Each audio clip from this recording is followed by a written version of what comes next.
মোস্তাফিজকে নিয়ে তো দ্বন্দ্ব আগে থেকেই ছিল।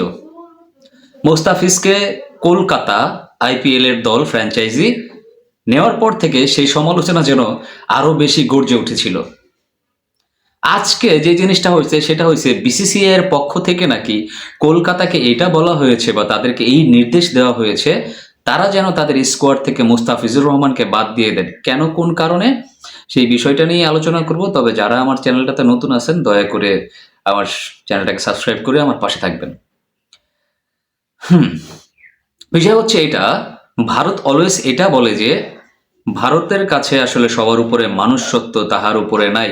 বিষয়টা এটা যেমন ভারত বলে, তো ভারত একটা কিছুদিন আগে আমাদের দেশে একটা ঘটনা ঘটেছিল, সেখানে এক ময়মনসিংহের এক যুবককে আহ গণপিটুনি দিয়ে পুড়িয়ে হত্যা করা হয়েছে। ঠিক আছে, সেই বিষয়টা নিয়ে আমাদের দেশের যুব সমাজ, আমাদের দেশের অনেক নাগরিক যারা সচেতন আছেন তারা সবাই দুঃখ প্রকাশ করেছেন। আমরা দুঃখ প্রকাশ করেছি যে এরকমটা কোথাও হওয়া উচিত হয় না, বা এরকম বিচ্ছিন্ন দু একটা ঘটনা আসলে কিন্তু আপনি যদি যাচাই বাছাই করে দেখেন সব জায়গায় ঘটতে পারে। বাট এরকম একটা ঘটনা নিয়ে যদি আপনারা সেটাকে অনেক বড় একটা পলিটিক্যাল ইস্যু তৈরি করেন তাহলে বিষয়টা আসলে খুবই খারাপ হয়, খুবই জঘন্য হয় আমার ব্যক্তিগত মতে।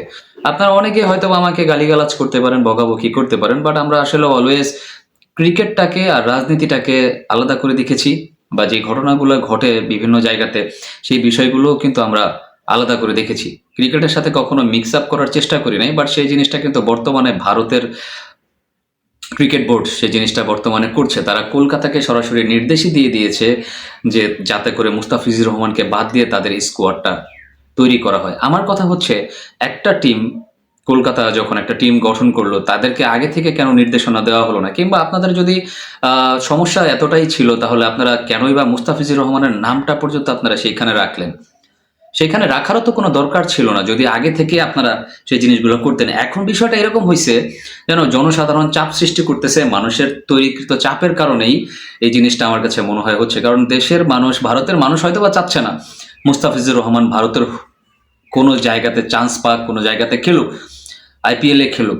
তবে আমার কাছে মনে হয় যদি এরকমটা হইতে থাকে তাহলে ভারত বাংলাদেশ সম্পর্ক উন্নত হওয়া তো দূরের কথা, দিনকে দিন আরো বেশি অবনতই হইতে থাকবে। তাহলে দেখেন, একটা জিনিস চিন্তা করেন, ভারত অলরেডি পাকিস্তানের সাথে খেলা বন্ধ করে দিছে, তারা খেলে না।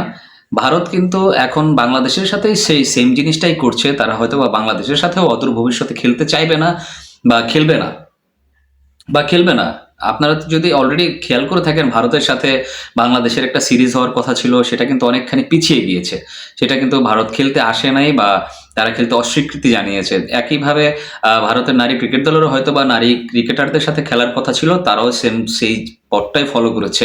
তো দেখেন, এরকম যদি হইতে থাকে তাহলে ক্রিকেটে টপ 10 এর মধ্যেও কিন্তু বাংলাদেশ একটা টিম, সেটা যত নাম্বারই হোক, 8, 9, 10-এ হইতে পারে, পাকিস্তানও একটা টিম। যদি 10টা টিমের মধ্যে যদি 3টা ক্রিকেট টিম এরকম একটা পর্যায়ে তৈরি হয়ে যায় তাহলে তো আসলে দিনকে দিন ক্রিকেটটাই নষ্ট হয়ে যাবে। ক্রিকেটটা কিন্তু আসলে মানুষ আর দেখতে চাইবে না।